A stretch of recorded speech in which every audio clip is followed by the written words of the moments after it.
love or money? I do that cash. Check it.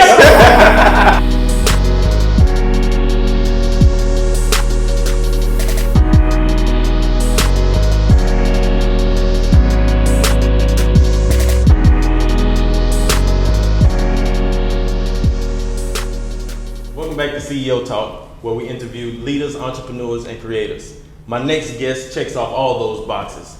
He's a former NFL player, a father, some may call it a girl dad, and some of you may know him as Coach Slew, Sleeve Harvey, Shannon Sharp, Slinzel Washington, Slinzel, Mr. Slinzel, and his newest member, Grandpa Clarence. Ladies and gentlemen, Lou Young. What's going on, brother? So with you? All right. How you doing today, man? Good. How you good. feel? I feel great. You feel great? I feel blessed. Okay. So, yeah. Okay. Man, I want to start this interview off by asking you if there was a movie about your life, right? Mm-hmm. And the opening scene was walking into your house, your home, back in Washington. What would we see, smell, and hear? So like the frame is going into your house. What would we see? Like my upbringing? Yeah, your childhood house. What would you see? What would you See, smell, and hear. You might see like a little skinny kid doing push-ups. Mm-hmm. Like just imagine like a kind of like a little boot camp. Okay. Like doing push-ups. Probably smell some home-cooked meals. Who was cooking? Mom, dad? Nah, not my dad can't cook shit. Nah. But can't cook. He can't cook. Frozen meals with him. But like my nana, we would be at her house, like she would cook everything. And then my boy would go there. So I mean, it would just be like a family. Imagine like kind of like soul food. Mm-hmm. You know what I'm saying? Okay. Yeah, that movie. So that's what we'll see. We'll smell the food. You smell the food cooking. You might see like me like Uh-huh. just like it's kind of like my dad. He definitely had us like kind of like on like it was like kind of a boot camp, not like a boot camp, but you know what I'm saying, it was like kind of militant. Okay. So like real structure. We had tasks to do, get them done.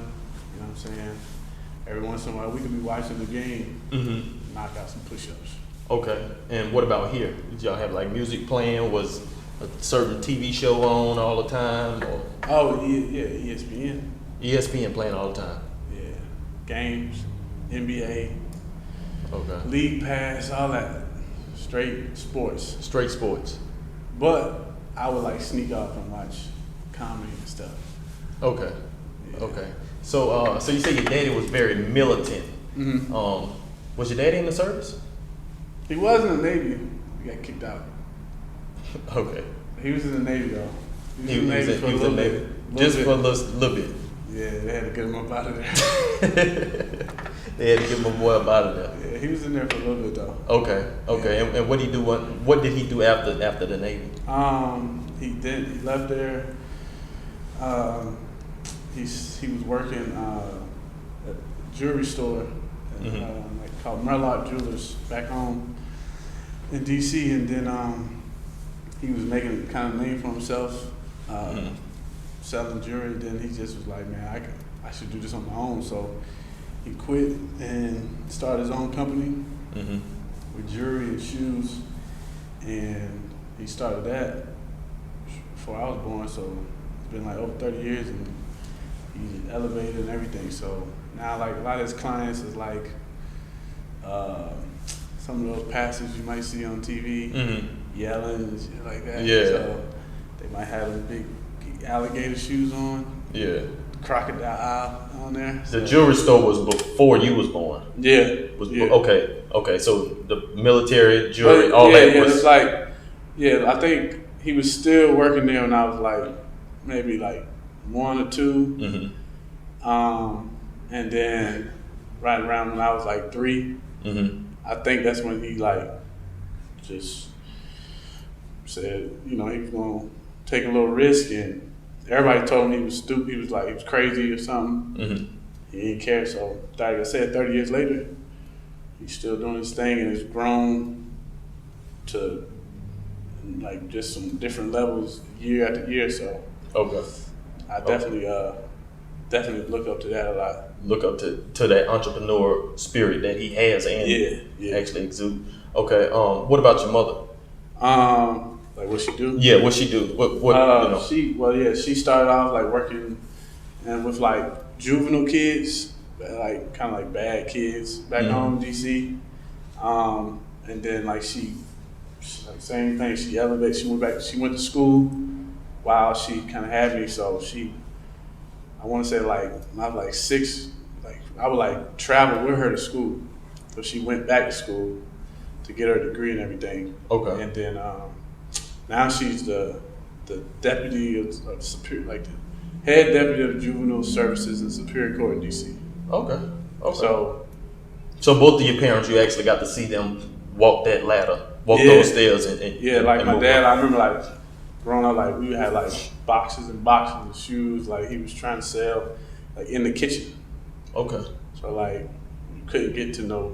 Yeah, you seen them getting it out the mud. Yeah, like you couldn't even get to the fucking fridge. Right.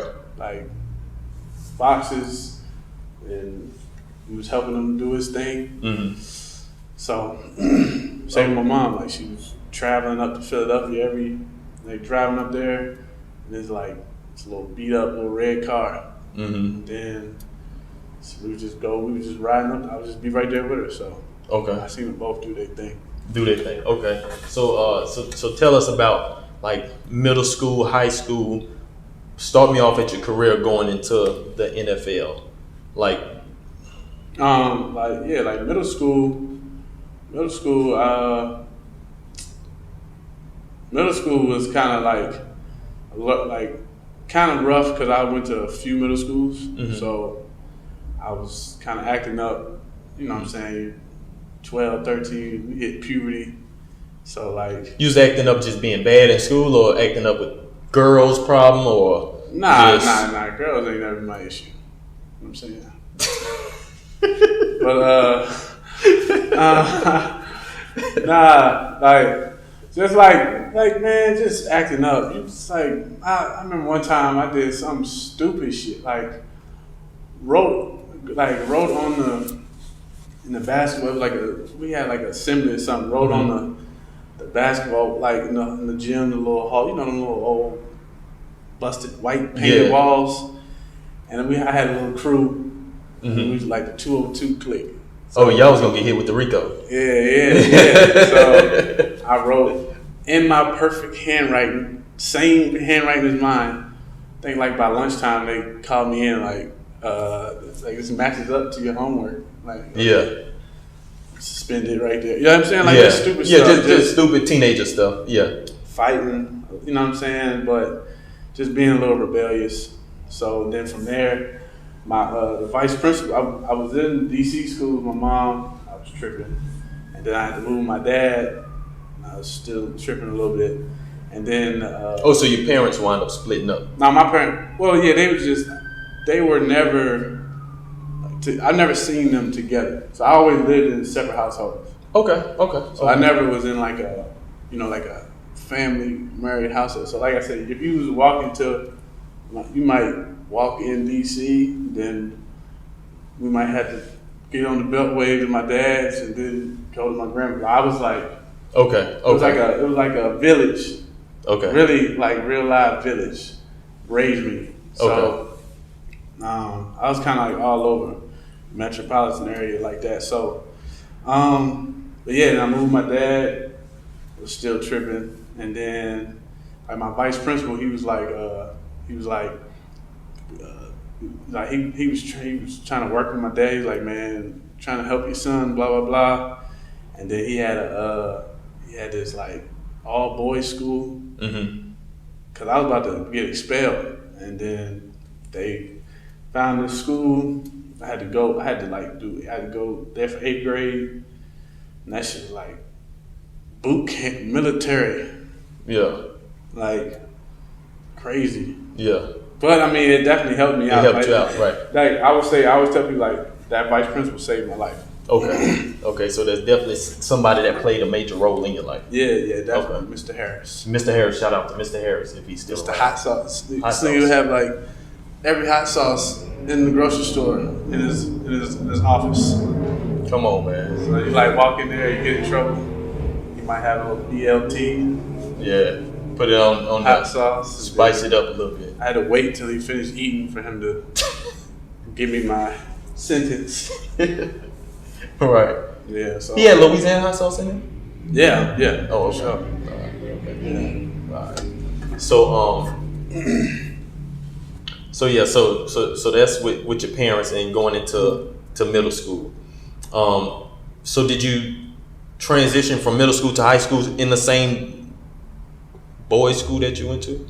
So I just did that 1 year at that Avalon. Mm-hmm. Shout out to Avalon. Went there, did the year there, and then got my grades right, everything like that.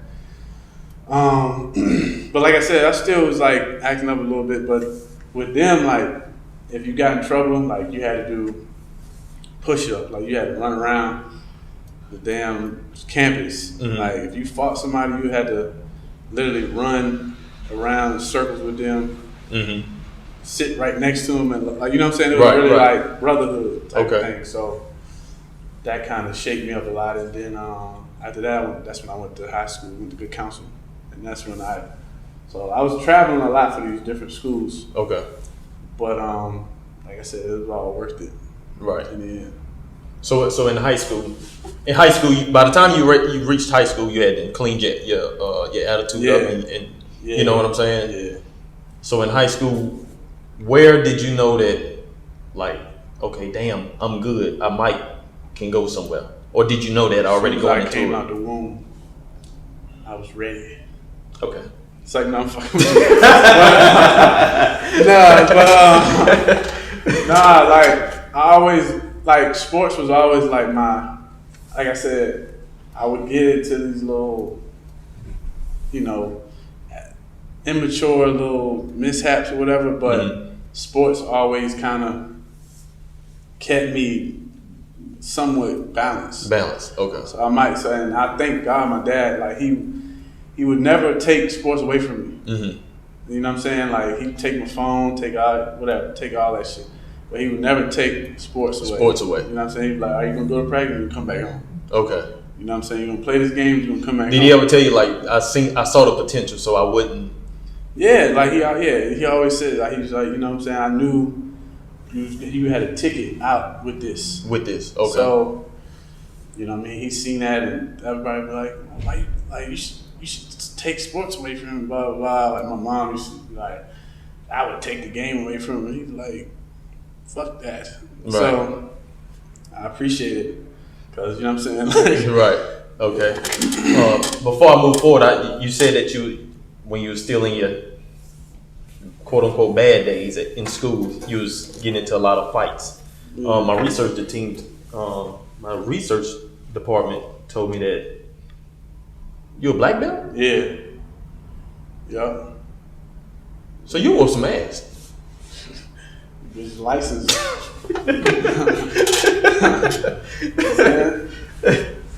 Come on, man. What Pop say? Yeah. Yeah.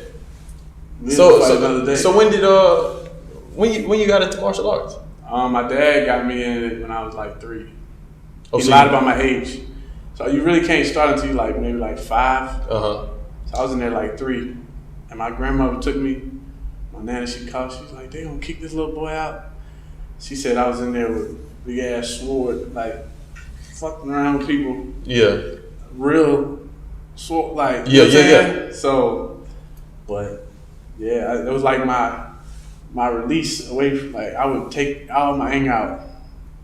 I come into the dojo. Yeah. Damn near. Come on, man. So yeah, I used to like travel tournaments. Mm-hmm. I got more trophies for kickboxing tournament and like winning tournaments and stuff than I do like everything else. Anything else? And I played everything, but I kick, like martial arts, taekwondo, kickboxing, all that shit. I was like, that's yeah. So did you take that same energy and same frustration and all that and just translate it onto the field? Yeah. Once you got into high school? Yeah, definitely. I mean, just I even like playing Little League, like it was always like of like karate and it's just different. Like people like karate, taekwondo, whatever. I got my black belt in taekwondo. So it's like, you know, it's a lot of discipline. You know what I mean? You gotta follow certain rules when you come into the room, the practice and everything like that. So when I got like on the field or basketball court, baseball field, whatever like that, it was like I would use that discipline and just go crazy. Go crazy. Okay. Talk to me about when you was leaving high school and pretty much getting ready to get recruited. Did you know you was going to Georgia Tech? Or? Nah. I was recruited by a lot of people. Like I had like probably like over 50 offers. By the time like it was time for me to like go, and I was gonna go. I was committed to Stanford. Okay.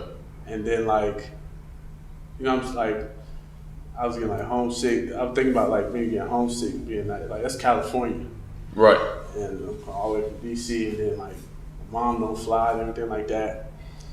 And I was recruited by these other like schools like around kind of like close to my area. So I was like, you know, if I don't go there, I just go to Virginia Tech or Maryland,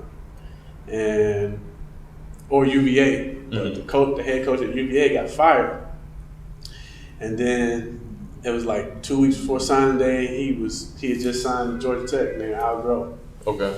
So he saw me in the hallway.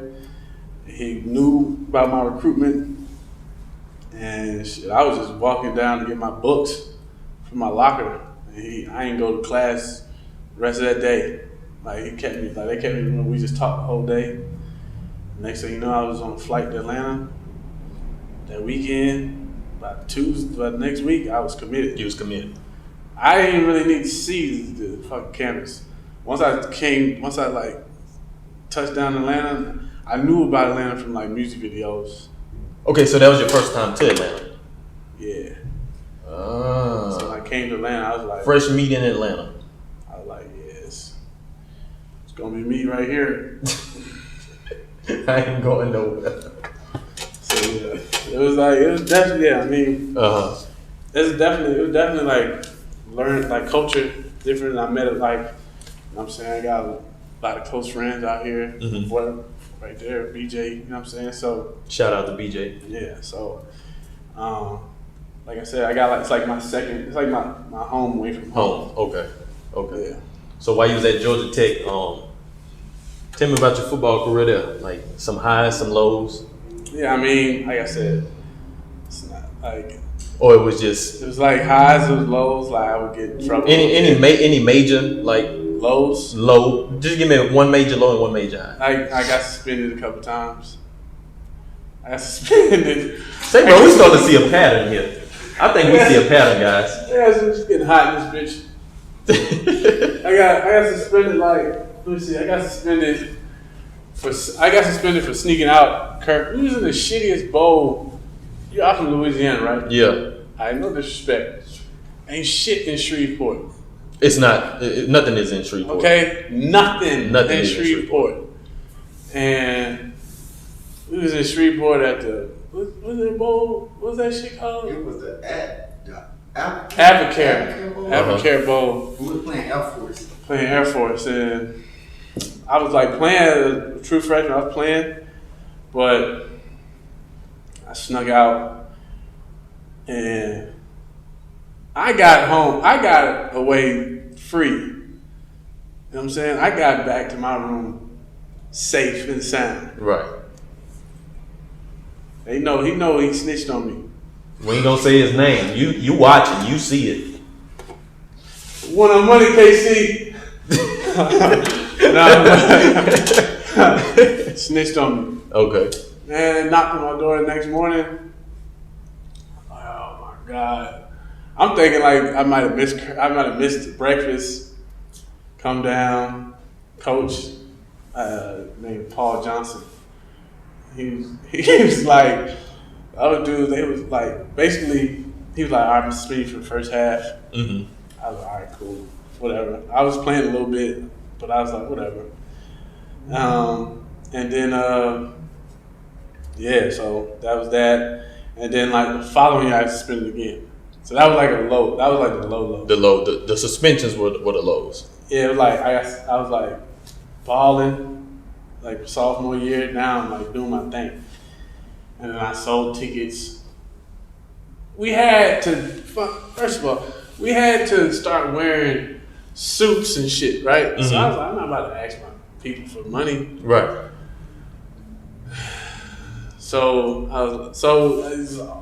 They offered me, so I was like, all right. So I went and got my shit. I was fresh. Then I had a good game. Monday, called me in. I don't know how the hell they found out. Apparently, I don't know. They out there talking about something. I got these tickets from Lil Young. Like, nigga, what?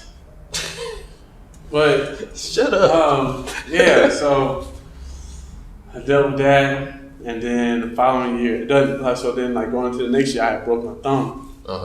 And then it was like a lot of like I said, it was highs, it was lows. Right. I had to fight through some stuff. Some of it was a lot of it was self-inflicted. Some of it was out of my control. Mm-hmm. But I still, So when you broke your thumb, how long that put you out for? It put me. I was suspended for the next year. Like I got suspended for the bowl game, and then the first game of the season. So they didn't tell me. I didn't know I was going to be suspended the first game of the season. And then on top of that, then I broke my thumb in the camp. So I was like playing. Basically, I was just thugged it out. I just played with a cast. Majority of the season. Still was straight, but I was just like, man, this shit. So with the suspension and the thumb break, what was going through your mind? Like was you on some like, damn man, I just can't get it right? I was like, fuck this shit. You was like, fuck football, just fuck it. Nah. I was like, I'm gonna still go to the league, but I was just like, fuck tech. At that moment, I was like, man, fuck this whole experience. Okay. And then I was just like, I just had to pray a lot. My dad, he had moved out here. Mm-hmm. Then I just had to really get back in touch with God for real. Okay. And I was just praying a lot, and then finally just got over that little hurdle. So you thought you was gonna get drafted in between the 4th and 7th round? Yeah. So like I said, the draft process was picking up. Mm-hmm. And it's kind of a long process, but it's still, you know what I'm saying. It was a nice experience, whatever. And then draft day, I was like, I didn't even watch the first 2 days, cause I heard 4th through 7th. So I was like, all right, third day. And even on the second day, I was getting a couple of calls, and then the third day, that's the final day. I was getting a lot of back and forth calls, and then it got to the 7th round. And I was like, man, fuck. I looked at my dad. I was like, I'm probably a free agent. And then Baltimore was calling me, and they was like, they might take me. Mm-hmm. I was like, oh shit, that's close to home. So, but then they wanted to take my homeboy, so I was happy for him. Right. And then that's when the journey began with that. Then I had 7 or 8 teams that I could sign with. Mm-hmm. So the good thing about free agency, you can kind of pick where you want to go. Okay. So I picked to go to Denver, and that journey began with that. Okay. And so when you got into the NFL, first of all, how did you feel getting into the NFL? It's like, damn, I'm in the NFL now. Honestly, I ain't even really. I was just I always knew I was gonna go to the NFL. So it wasn't a big surprise to you? Nah, I was at 7. Even all my homeboys growing up, they would tell you I'm gonna play pro ball, and I'm gonna be a comedian. So I'm gonna do that, and then I'm gonna. And then you go, okay. All right, so you went to Denver. Denver cut you. Let me tell you about Denver. All right. Nah, I'm fucking with you. No, real shit. First of all, I'm like, oh, hey, you got Peyton Manning, right? So Right. I know, like, this experience about to be off the chart. Training camp, not every team shows love during training camp. We stayed in the Ramada, like, motherfucking roaches the size of my hand. Right. And, like, that shit was crazy. A diaper rash. Like, on the fucking wall. Like, I'm like, man, what? I'm like, this shit, we had this shit kind of, it was like my high school. Yeah. I went to a nice high school. Yeah. The Council High School. Like, a nice high school. You know what I'm saying? Like, shit. I was like, God damn. But anyways, whatever. I was hearing, like, some of the other boys at different teams, they're like, man, we got this, we got that. Right. They're like, what you got? I'm like, nigga, I got roaches. Roaches, right. So, like I said, that experience, that was like I got hurt, I was doing my thing, got hurt, and then I had to sit out like a week. So one thing, you cannot make the club in the tub. So you can't make the club in the tub. Yeah, so you're always in the ice tub. Ice tub, like if you go in the ice tub or the hot tub to kind of recovery, that's one thing. One thing.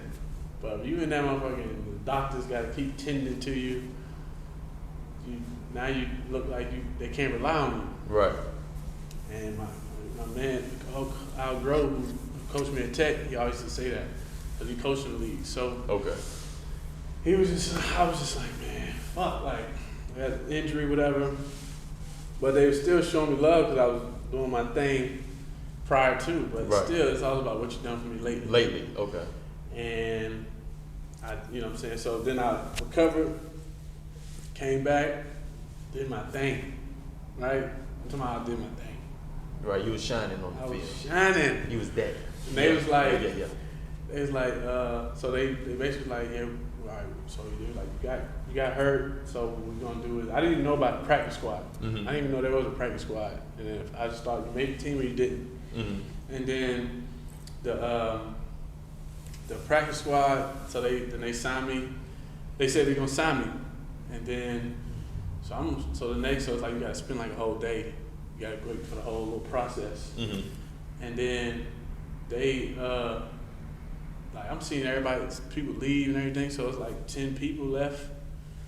And I'm like, one of them about to sign. I know it was like 11 or 12, and I was like, I'm like, now we about to sign the next day, and so the energy was just off. Mm-hmm. So I remember I called my agent. I was like, man, I don't know what the fuck going on here. Something was weird. Mm-hmm. And then next thing you know, they called me up. And like the day before, it was like, oh, like all this shit, like, yeah. Yeah. Like, you know what I'm saying? And then I go up there, like, ghost town. Nobody was in sight. Right. They sent me to this flunky ass office. And he's like, yeah, man, so, it's the business, right? It's the business. Like, he, like, explained everything to me. And I'm like, in my head, I was like, I was ready to, like, put hands on him. Yeah, you was finna revert back to the black belt. Like, don't man, do it. I was like, what? So then I'm like, I get to the room, I gotta go back to the room, I'm hot. They got my locker up and everything. Ready for practice the next day. I'm like, man, what the fuck is this? I fucked that room up. Come on, man. There was holes in the wall. I was hit. Took the chair. Fuck this shit. If you're a therapist out there, I'll let my man. Yeah, I need that woosah. And then I remember the dude was driving me. The dude was driving me to the airport, and he was like the whole time he driving, he was just like I'm on the phone like cussing. I apologize for that. That's not, you know what I'm saying. But anyways, you mad, you know what I'm saying. Yeah. I was hurt. Of these NFL teams, but what I do want to know is from how you reacted the first time. Oh yeah. Did you get better each time? I mean, it might have still hurt. I'm pretty sure it still hurt it, but like what I would say is I didn't know. Like I just watched Hard Knocks and everything, And I would see that, but I was just like, I just never really pictured myself really like going through some of that shit that I would see. Mm-hmm. And then I just really experienced it like that quick in my career as a rookie and everything like that. I was like, damn, this shit real. So I was like, you know what? And I mean, my agent, Tony Pay, he's like my uncle. And he was just like, man, these teams and everybody, they talk. So like how you act one way, they talk to another team. They all in the club together.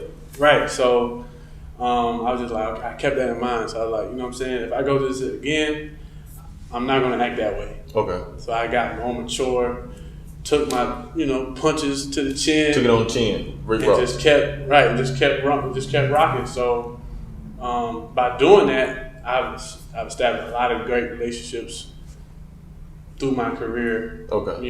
In the offices, to the players, to everybody. And a lot of them are some of my biggest supporters now. Mm-hmm. So I'm glad I switched that shit up. So you changed the way you reacted to it, but in the inside, did the feeling still, like, did that in the gut, did it still like, damn, here we go again, but I can't act out? Each time? Yeah, I mean, yeah, shit, that shit, yeah. Okay. That shit was, I mean, like, it's still, you feel, but then it got to the point, I was just like, I was just like, I ain't had no feelings. That's probably why I am right now. Like, some shit bad shit, I'm just like, okay. Yeah, just next. Right, roll on. You know what I'm saying? Just roll on. Yeah. So speak about, you actually played in the Super Bowl. Yeah. Man, how was that? Yeah, that was cool. Nice. Vibing. And then I remember I'm like, man, we're in the Super Bowl, I'm having a good time. And then I remember my daughter's mom texted me. She was like, yeah, I'm pregnant. Is this the same day? What? Like while I'm in the? No. I'm saying, like after the Super Bowl, you found out, or it's like just in the like a week prior. So you're just enjoying that whole. Okay. That whole experience, man. Like the whole shit, the media, everything. Right. In the back of the day, I'm not thinking about no kids. And then I remember she texted me, and I was like, my whole and I was like a big energy guy. Mm-hmm. And your energy just failed. Now everybody's like, man, what's wrong? I was just like, man, the old heads. I was just like, man, look at this shit. And then it was like, man, you're gonna be all right, blah blah blah. And they was right. Like, I was gonna be all right. Right. So the best thing that happened to me is that, I have my daughter now. Yeah. So yeah, but that was just a hell of a transition. Right. You know what I'm saying? Okay. I was not thinking about being no daddy. And then it was like Super Bowl daddy. Super Bowl daddy. Yeah. I go to the Super Bowl, then I become a daddy. Yeah. So taking that L in the Super Bowl, did you look at that just like getting cut from the other teams? That shit hurt. Or did that hurt more? That shit hurt. Mm-hmm. Yeah, it was a great year. It was that. Yeah, that shit hurt. But like I said, you gotta take a loss sometimes. It's the only way you're gonna be great. I feel like you gotta. Sometimes a loss might hurt, really hurt. Right. But I mean, for me, it's like I'm gonna take a loss, but I'm gonna win some shit too. I'm gonna win too. Okay. So so when did you so now you're building your career as a comedian, actor. Right. When did that start? Like, when did comedy when did comedy come into your life, and how did it, I guess, play a big role in your life? I would say it came into my life at an early age, really. Like my mom, we would stay up all night watching Saturday Night Live. Mm-hmm. You know what I'm saying? Like old stand-up. I would watch old sitcoms myself. Mm-hmm. You know what I'm saying?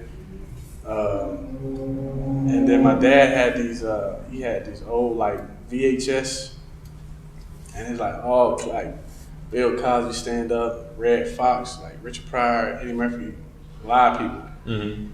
And I just would watch. I would be dying laughing, like but at an early age. Right. You know what I mean? My grandfather, he would like we ride around. He had these like they would have the little comedy albums and shit like that. Right. He would have like old stuff. Like we would laughing our ass off. So like it started early, and then I always liked to impersonate people. Mm-hmm. I used to impersonate my coaches. And some of my team at an early, like 7, 8 years, sleepovers. Right. We got a game the next day. We would be up all night because I'd be like impersonating somebody's mom, somebody's dad, how they act. Mm-hmm. Now parents be tripping. And Yeah. Shit like, so yeah, it started early. So yeah. Okay, so on social media, well, the last team you played for was the Legends. The Legends. Okay, we're gonna leave that right there. It was the Legends. That shit came and went. Okay. So after the Legends, because did you start? Did you get a pop? What I'm asking is, did you get a pop as far as trying to be like a comedian before the Legends or after the Legends? I was rehabbing. I had got hurt. Mm-hmm. I dealt with a lot of injuries, right? So then I got hurt again in Arizona, and I was rehabbing. And I came home for a little bit, but I was rehabbing in Arizona, and then I had a meeting with my agent, and his son was there. Me and his son grew up together, and his son does media stuff like filming, and he was like, Dad, Lou should do those. He should like really be doing videos and stuff. Should be in front of them. And in college, I would be like impersonating coaches, like little media stuff, everything like that. And I always had like once football, whatever. So while I was rehabbing, I started doing that. That was before I signed to the Legends. So I started filming some stuff with him. And I think the first thing I did was like Denzel. I always used to do Denzel Washington. And then I did he was like, man, you should try Shannon Sharp. Then he just was like telling me people I should try. Okay. I had never tried to do it. Mm-hmm. Then shit just kept going. But while I was playing with the Legends, I would play. We had meetings, practice, study my plays, and then all night I would be filming or coming up with new stuff. Just trying to get my shit out. Okay. So, because as of right now, I mean, you're pretty much, I ain't gonna say you're successful, but you're on the road to success as far as the comedy career on social media. I mean, you got a pretty large following, and your videos get plenty views. So what did you do to keep building that? Is it just kept dropping more videos, or actually so when you started doing the impersonations, it was like, okay, yeah, I'm gonna act like so and so, put it up. But now, where you are now, do you think about it more? Like, well, I'm gonna do this. We're gonna make sure it's this. Like, is it more behind the scenes work now? Like now, I be editing all my stuff. Like, I was learning from people. So not people. I was learning from one of my friends. She would like film it and edit it. Like I said, and my Asian son, his name's Tony Page, her name's Tyke Pride. They got their own little visual thing that they do. You know what I mean? And I was just learning from them. But but they didn't even know I was studying them. And then I just kept playing with it. And then so I've only been doing it almost 2 years. So is that just 2 years of full-fledged comedy? Yeah, stuff? just putting out. From the time I started, it's almost been 2 years. 2 years, okay. So it's just putting it out, learning how to do this, do that, kind of coming to my own little style. Cause I think that was my main thing, kind of trying to figure out my own little niche. I know I can impersonate, but it's a lot more I can give. Okay. Figuring that out, I'm still learning as I go. As you go. Every day. So right. So getting to where you are now, it was just more so being consistent and. Yeah, consistent. Yeah, just But even still, like, I wasn't like, okay, the way I post now, I wasn't posting like that. Like now, I might post two. I might, if I'm feeling it, I'm in a row, I might post like 2, 3. And now I got like a schedule, 2, 3 in a day, or I shoot a bunch, chop, you know what I'm saying? Right. Have them ready to. But then I was like, I might do 1 for that week. You know what I'm saying? Right. And then maybe slide in maybe 2, but still trying to figure it out. I used to be a little nervous to post them. I was like, I don't know how to fuck, you know what I'm saying? Right. But that first one I did, I seen the comments, I was like, Denzel like getting ready for work or something like that. And I seen it, I was like, this might be alright. So it's just learning. Okay. Yeah. Okay. Do you have a fear of failure or a fear of success? Not a fear of failure. I have a fear. Not that I don't fear nothing. I would say I have to watch like who's around me as I continue with success. Mm-hmm. So I feel like I keep the right people around me, and I just, you know what I'm saying, I stay prayed up. I'm you know what I'm saying, I really be having to have my balance with God, and like, you know what I'm saying, and my daughter and everything like that. It definitely keeps my head level-headed. Level-headed. All right, you say you don't fear nothing. You probably don't look at it like that, but I know you got some challenges. Yeah. So, what's on the other side of that challenge? Like, what's on the other side of fear? That's my question. I want to know what's on the other side of fear. I mean, I don't like. Give some advice to somebody since you say you don't have fear or you don't fear anything. Well, when I say that, I'm like, I don't fear nothing but God. I really don't. Right. Like, I don't fear no man. You know what I'm saying? But when I say that, I mean that. Let's say it's something you stepping into, or you trying to venture off into something else. That's like it's kind of sort of a fear, in a sense. But I see that, and I was like I said, I used to get nervous, like maybe before I posted something, or even nervous for a game or something like that. But I feel like when you get those type of nerves, it's not fear. It's like that means that that's what you're supposed to be doing. Okay. You know what I'm saying? Like that means you really care. Okay. I mean, like, shit. If I don't have nerves, then I'm like, what the fuck is going on? Now you worry. Like, honestly. Okay. The nerves, I always since I was always like, man, them nerves is good. Okay. I mean, I just feel like that means like you know, like this is what you're supposed to be doing. Okay. I got you. I follow you. What's the biggest lesson you've learned from your parents? Give me one from both. Or just one. I say like my dad's like really never take no for an answer. Mm-hmm. You know what I'm saying? And in the right context. You know what I'm saying? Like if you trying to achieve something, he would always be like, you know, one door closed, shit, something might be open. You know what I mean? Like don't stop just because somebody said not this time. Because you stop right here, there's probably 2 other doors, and that a third door might be somebody gonna be like, oh, we like that. Okay. My mom, she was basically like, let me see, what's something my mom would say?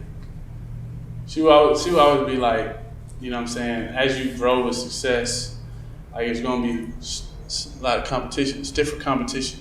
Mm-hmm. So what you did to get to one level, shit, you gotta take that up another notch. Okay. So really never to really settle. Never settle.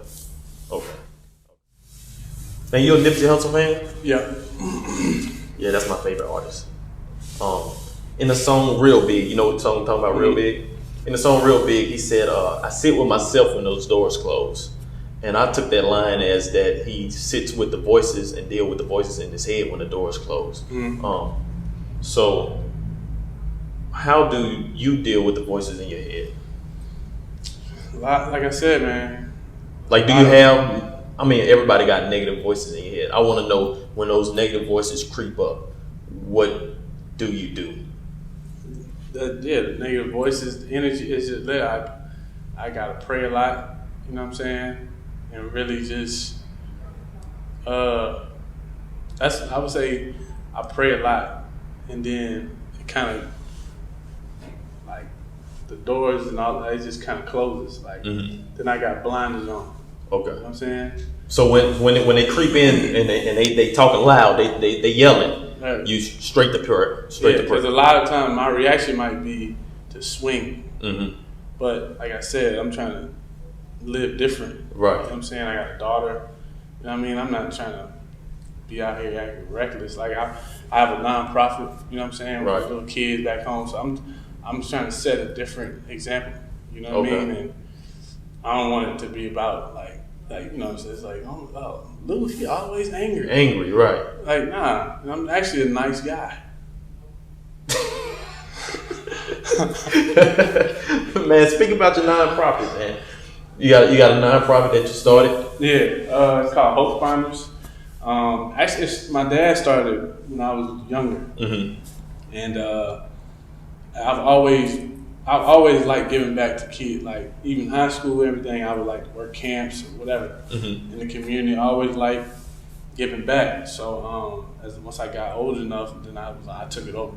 You took it over. And then when my brother passed, he was murdered. So then I added another piece to that. Okay. That's the Cody Young Foundation. So and that's against like gun violence and everything back. You know, that happens a lot where I'm from. Where you from? Okay. And I'm pretty sure a lot of other places. Right. You know what I'm saying? So, and it's like I want to take that and expand that to Atlanta, to Charlotte, to different areas. You know what I mean? So y'all helping the youth and trying to steer them on the right path. Yeah, we do different, like kind of obviously with the COVID, climate we're in right now, we kind of had to cancel some things. But normally, like there's camps in the summer, different events throughout the year. You know what I'm saying? And then we have a relationship with the DC Housing back home, and they have different facilities where we can use them after school, activities and stuff. Because a lot of those kids, they go home, there's no parents there. You know what I mean? And there's nobody. They might not see mom working 2-3 jobs just to keep. You know what I'm saying? So they become a parent at I feel like early age. Right. You know what I mean? So just trying to tell them or show them that they do got support. Okay. Do you think if your childhood was different, your life would be different now? Okay, you say you grew up in 2 separate homes. What if mom and daddy was in the same home? You think your childhood would be different? This would be funny. Like if they was married. Yeah. I might have left. It's like, nah. But I always tell them, I'm like, man, I'm really glad y'all were separate, you know what I'm saying? Because I was like, if y'all were together, it would have definitely been different. You know what I'm saying? 100%. Like, 100%. But I'm glad that they were mature enough to understand, like, hey, we don't see eye to eye, but maybe we can see somewhat eye to eye and raise him right. Okay. So. Okay. Yeah. What's the biggest lesson you've learned over the last 3 years, and the biggest lesson you've learned in the last 3 months? So for myself, it would be over the last 3 years, it would be to love myself, and over the last 12 months is patience. I would say last 3 years.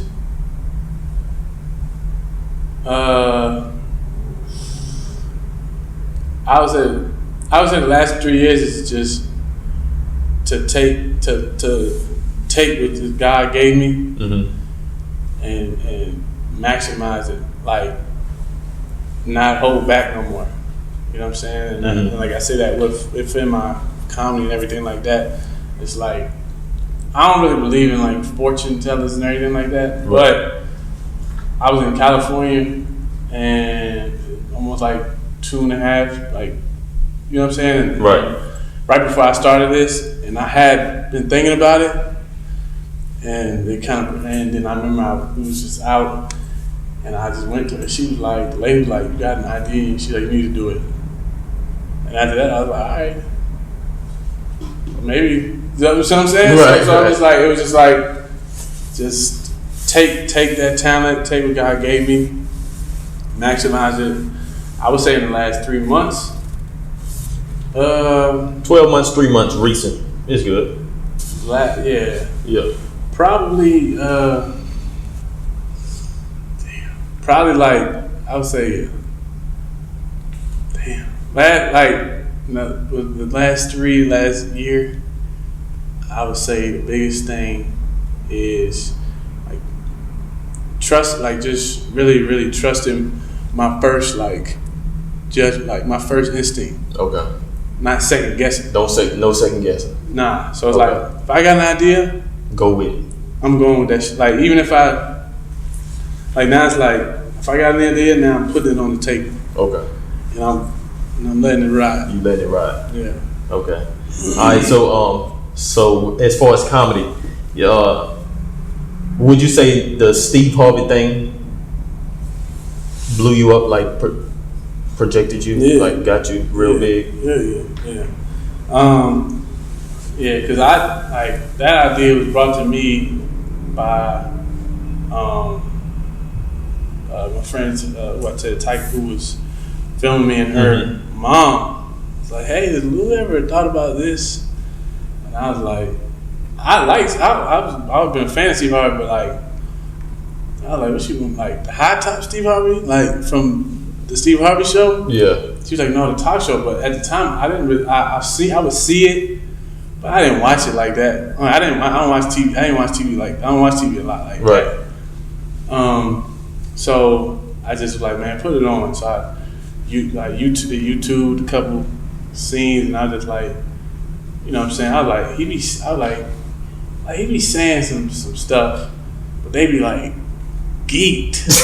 They be like, he'd be like 1 + 1 = 2. They be like, oh shit! You know what I'm saying? So I was like, man, all right, I think I got what to do.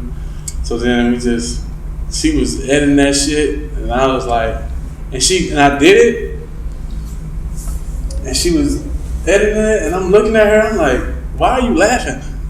Like, I didn't think it was that funny. Yeah. And she was like, this shit is, I was like, what are you talking about? And it was put it out there, and that shit was, I was like, getting traction. I was like, man, let me roll another couple of these. Yeah. So that's how they hit. So yeah, that definitely, and then next thing you know, they got in contact with me through my man Quentin Q. He went to school with Mr. Harvey's son, his son's best friend, and Tabidi and Broderick's son, Tabidi's best friend, and they hit me up.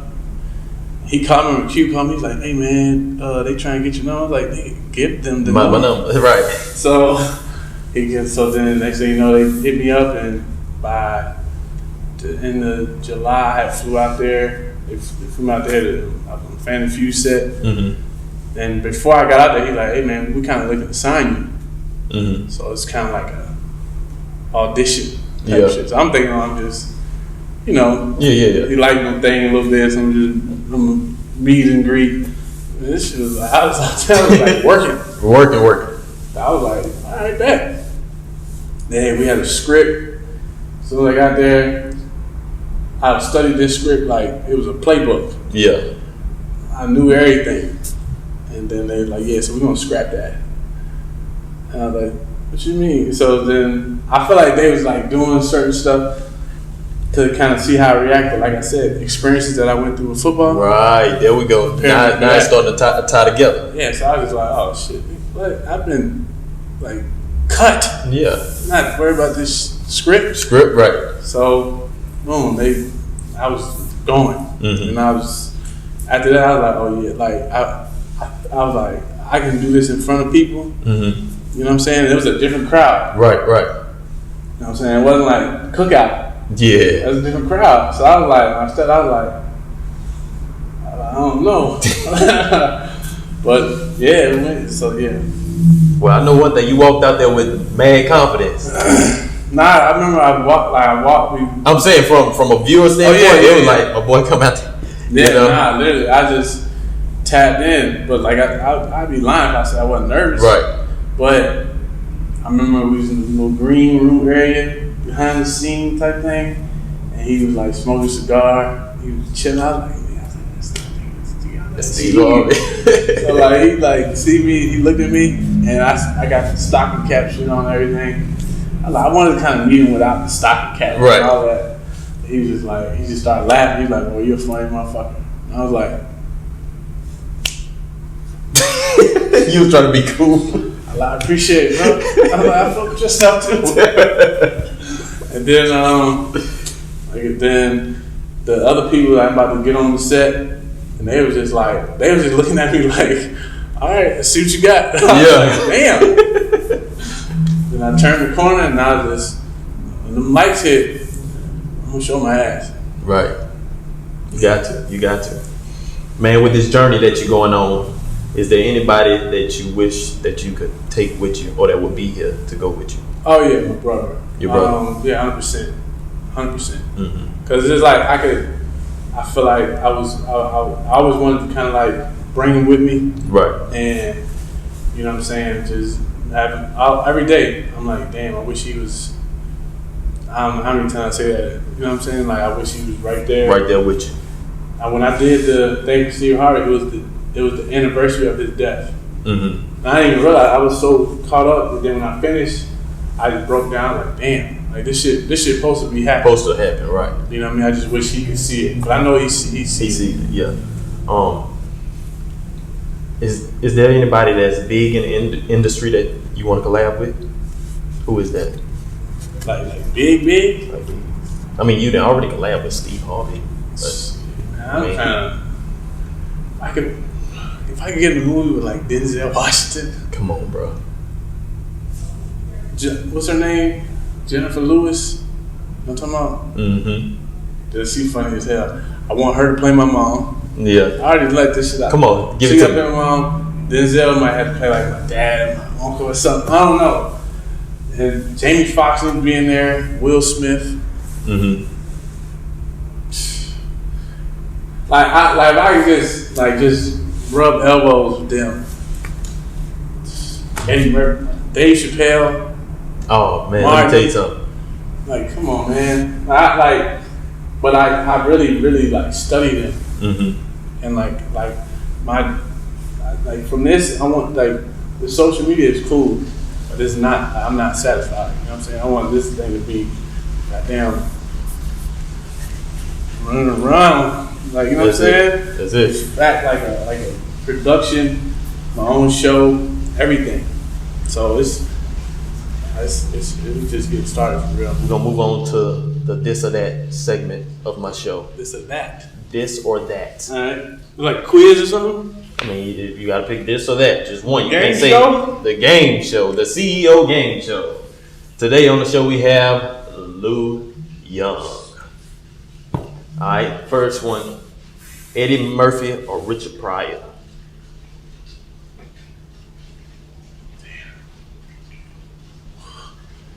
It's tough, bro. I'm gonna shout out to my research department. I see. Damn. I take Richard Pryor stand up, Eddie Murphy movies. No. Is this or that? It's this or that. You gotta take one. Damn, that make it hard for a brother. Whew. Damn, I'm gonna have to go Eddie Murphy then. Eddie Murphy it is. Cat Williams or Kevin Hart? Cat Williams. Cat Williams? Okay. Chris Rock or Dave Chappelle? Dave Chappelle. Okay. Money or time? Money or time? Not cash. Money or time? Or time. Like money or time? Or time. Straight cash on me. Straight cash, okay. Straight cash. Straight cash. Give me that money on. You taking success or opportunity? Success. I don't like opportunities.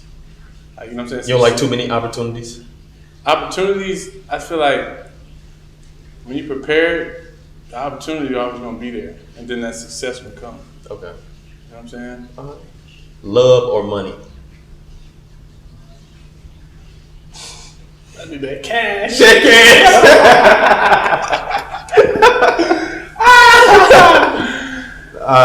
You. Oh, shit, I don't even want to answer this next one. Ask this next one. $10 million or 50 million followers? I need an answer. I need 10 M's. I want them $10 million or 50 million followers. Followers, yeah. Give me them 10. They all real followers though. They ain't bots.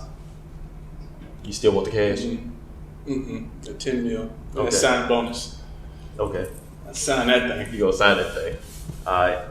Would you rather age from the neck up or age from the neck down? On a woman? On you. So from the neck up, you'll be like partner, huh? Yeah, it is. So like grandpa, you'll be Grandpa Clarence all the time, but you'll have a young man body.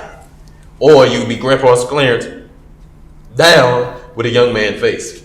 Oh, well, yeah, me down, grandpa up top. So you'll take the age from the neck up. Yeah, for sure. Okay. Yeah. Okay. Yeah, grandpa gonna have to, he got to do something to get that thing right. Yeah. I think I did a push-up. No. All right. Would you rather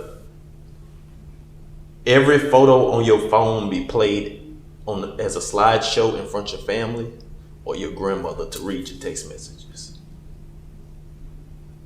Oh yeah, you can see my photo. Yeah. Oh, you ain't tripping up the photo? Okay. I got different apps for that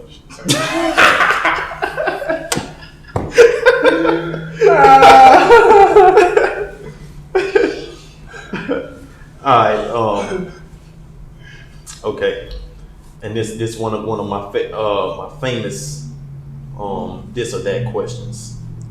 I got a lot of controversy behind this one, and it's: would you rather flats or drums when it come to wings?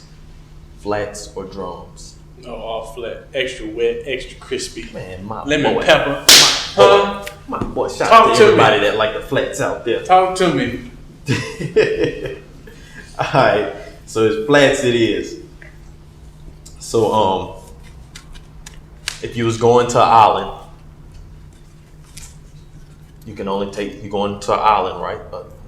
A secluded island, but you can only take 5 things with you. What would those 5 things be? Can it be people? Yeah, it can be anything. People, anything. 5 things with 5 me? things. Take my daughter. She's one.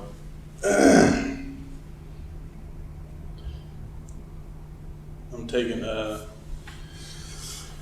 Rihanna. Rihanna going with you. So your daughter, Rihanna. Somebody gotta watch my daughter sometime. You know what I'm saying? Okay. So, and then I'm taking I take Rihanna off. I'm taking Tracy Ellis Ross. Okay. That's my crush. That's my celebrity crush. Your daughter, Tracy Ellis Ross. Yes. And then unlimited supply of Wingstop. Okay. My camera, my laptop. I'm straight. And you good. Straight. Your daughter, Tracy Ellis Ross. Unlimited supply. They're gonna fly up. They're gonna drop it down. Unlimited supply. Wingstop. Shout out Rick Ross. Plus the juice. So it's all in there. Yeah. Family package. The family package. Corn cob, carrots, celery, motherfucking all that fries, extra ranch, the big ranch. Big ranch. Don't shortcut that The shit. ranch. Right. Okay. If you had to lose 1 sense, what would it be? It's like your senses. You had to lose can't one. lose the smell because everybody ain't washing these days.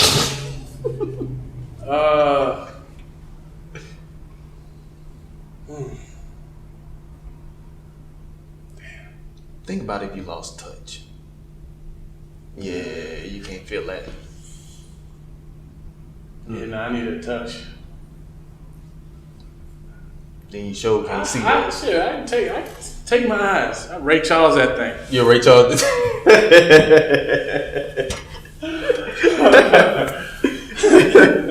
All right. For the Super Bowl, the Super Bowl is famous for their commercials. Everybody, big companies want the Super Bowl spot, the Super Bowl commercials. If you had all the Super Bowl commercial spots, what would you put on them? They said, Mr. Young, all the Super Bowl spots are yours. What would you run across them? Coach Slew would definitely be on there. Mm-hmm. I would run. You run circles with Coach Slew. Yeah, I can run him. I'd have some shit with Sleeve Harvey. We might have like a little, Sleeve Harvey, definitely we have a little something with that. Mm-hmm. A couple little things with that.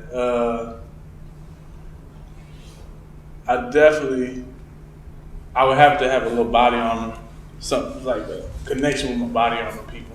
Okay. You know what I'm saying? Shout out to body armor. Shout out to body armor. Keeping me hydrated. Also, let me see.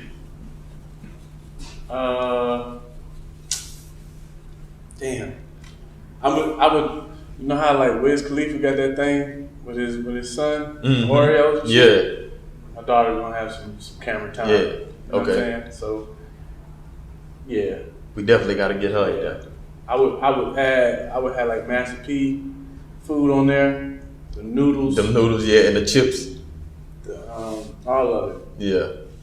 You got Hootie Hoo cereal now. Hootie Hoo cereal. Come on, man. I need Master P on there. You gotta get Master P in there. You know how sometimes they have a commercial where they might have maybe an old like MC Hammer always be in a fucking commercial every like 2 years. Now I think he like in a commercial with Cheetos or something. I don't even know what it is, but I would have Mystical come out somewhere.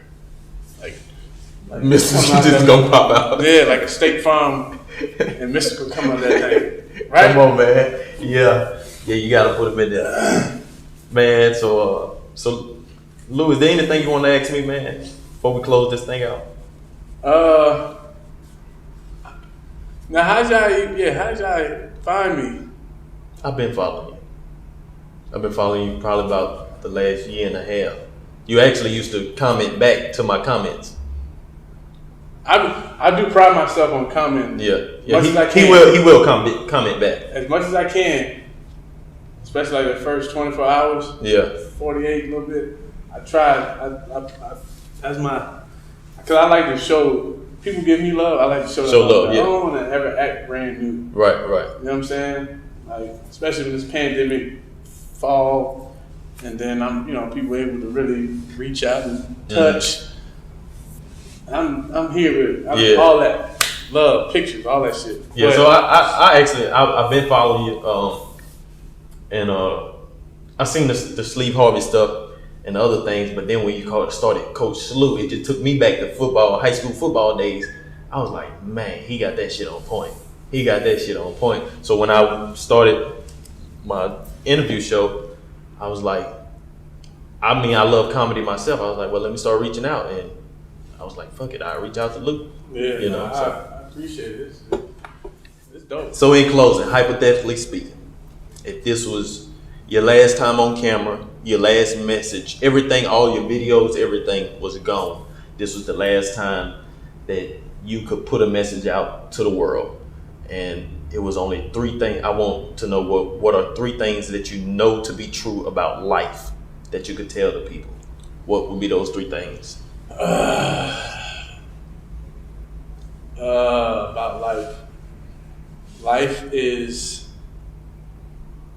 patience, is sacrifice, and then you gotta have some humility. You know what I mean? Okay. Gotta be willing to patience, sacrifice, and humility. Yeah. Okay. That would be for me, I would say that's my 3. Because I've had to learn how to be patient, and I see the result of being patient. Okay. You know what I'm saying? Sometimes you try to rush because you see somebody else doing something. Your shit coming. Right. You know what I'm saying?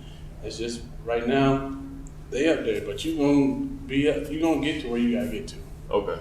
And then sacrifice. Sometimes you gotta sacrifice. Sometimes, you can't go out all the time, or you can't do what they do or he or she do, you might have to spend a little more extra time on something that you're trying to get done. Mm-hmm. The humility is just, you know what I mean, just kind of, I feel like that's kind of got to be humble. You know what I'm saying? Right. So life will humble your ass if It you're will. not humble. And with the humility, you got to be able to put yourself out there and not worry about judgment from others. Right. You know what I'm saying? So that's those are three. That's a 3. Well, I appreciate it, man. I like what you're doing. And keep going, brother. Thank you. Appreciate you. We out.